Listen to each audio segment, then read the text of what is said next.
Okay, first and foremost, I gotta give a shout out to my sister Nikki.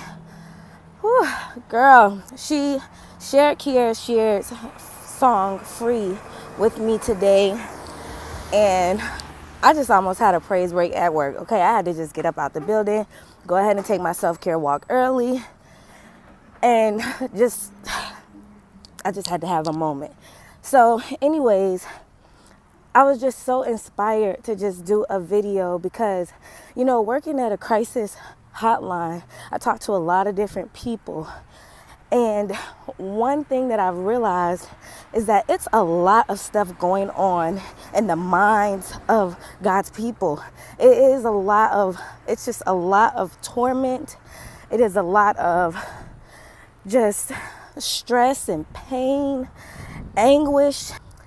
I just want to encourage someone, find your time, get alone and reconnect with God.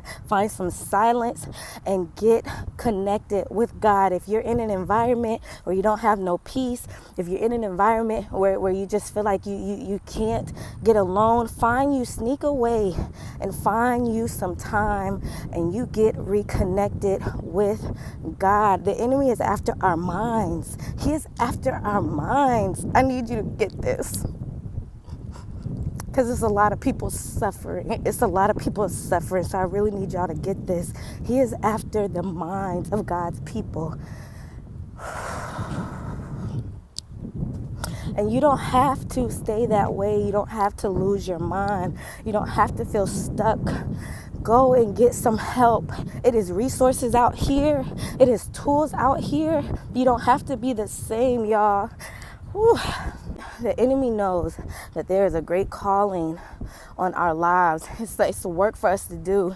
And some of us, including myself, he knows if he can get the mind, he has the body. And if he has the body, he will hinder you from doing the work of the Lord. He will hinder you from doing what you know you're supposed to do.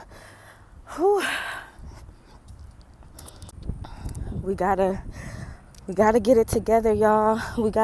Our idle minds, we gotta get it together. We gotta put our mind on the things of God. We gotta put our mind on things that are lovely and things that are pure. We gotta put our mind on God's goodness. Remember that when you faced a certain situation before, you remember how God kept you. You remember how you're still here today, even though you're going through something different. You have that strength that you have because he gave you that strength. You survived that, and you will survive this too. I need y'all to catch that. My soul is just, whew. This is for me, but I'm going to share it with you too. Don't be afraid of your testimony. Don't be afraid of what you've gone through. We overcome by the blood of the Lamb and the words of our testimony. I talked to my dad a few weeks ago, and I told my dad, I said, Dad, I'm afraid of my testimony. I don't know if I'll ever be ready to share some of the things that I went through.